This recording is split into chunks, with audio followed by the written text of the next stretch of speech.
Ага. Итак, у нас сегодня тема склонения имен существительных, и сегодня мы будем работать с первым склонением. Для того, чтобы мы начали смотреть, как изменяются падежные окончания первого склонения у существительных, давайте вспомним. Оказывается, первое склонение – это мужской род и женский род. Женский род с окончанием «а», «я». Вспомнили? Вспомнили. Ну, начнем. Итак, наши уважаемые падежи. Видно там, нет, не знаю. На «а-я» относится всего 5 слов. Да? Это юноша, папа, мужчина, дедушка и дядя. Вот, ну, возьмем уже тогда папа. Ну, возьмем и мужские имена, кстати, да, тоже идут сюда. И возьмем Ваня. Папа, окончание «а», Ваня, окончание «я». Женского возьмем, допустим, Оля, мама. Вы видите, я взяла существительные, одушевленные. Пока идем с одушевленными. Посмотрим, что же у нас здесь получается. Итак, в родительном падеже папа, нет кого, папы, окончание «и». Нет кого, Вани, окончание «и». В женском нет кого, Оли, окончание «и». Нет кого, мамы, окончание «и». Понятно, да? Дальше. Дательный подошел к кому? Папе, окончание «е», к Ване, окончание «е», к Оле, окончание «е», к маме, окончание «е». Для чего мы сейчас просто показываю окончание, в конце сделаем вывод, и вы все поймете, какие окончания у нас в именах существительных мужского, женского рода на «а», «я», одушевленных предметах. Итак, винительный. Вижу кого? Папу, окончание «у», Ваню, окончание «ю», Олю, окончание «ю», маму, окончание «у». Видно? Так, дальше. Водители. Горжусь кем?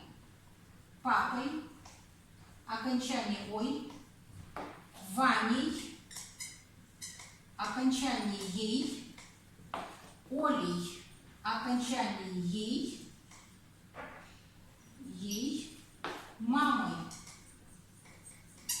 окончание «ой».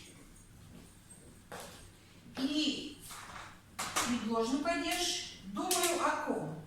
О папе,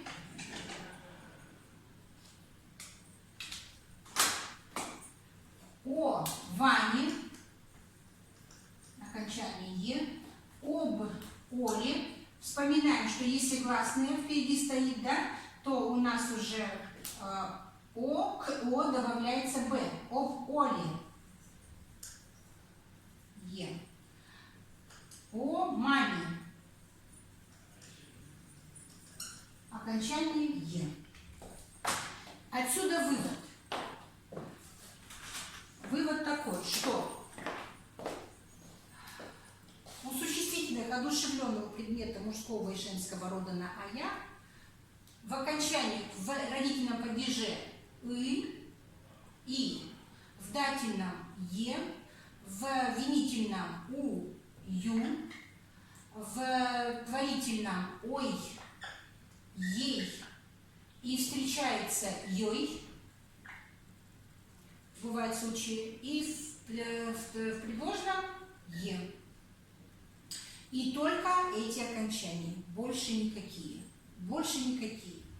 Просто эти окончания берутся запоминанием. В любом случае, как бы вы ни крутили, как бы ни вертелись с этими существительными, окончания только такие. Их нужно запомнить. Первое склонение имен существительных мы взяли на одушевленные предметы, посмотрели. Сейчас на неодушевленные посмотрим, как они реагируют на падежные окончания. Итак, в мужском роде неодушевленных на «ая» нет. Женское берем только. Женский род. Итак, женский род. Ну, возьмем земля. Видно? Страна. Страна. Итак, нет чего? Земли. Земли. Нет чего? Страны. Подошел к земле. Подошел к стране. К стране. Вижу что? Землю. Вижу что? Страну. Горжусь землей. Не видно. Горжусь страной.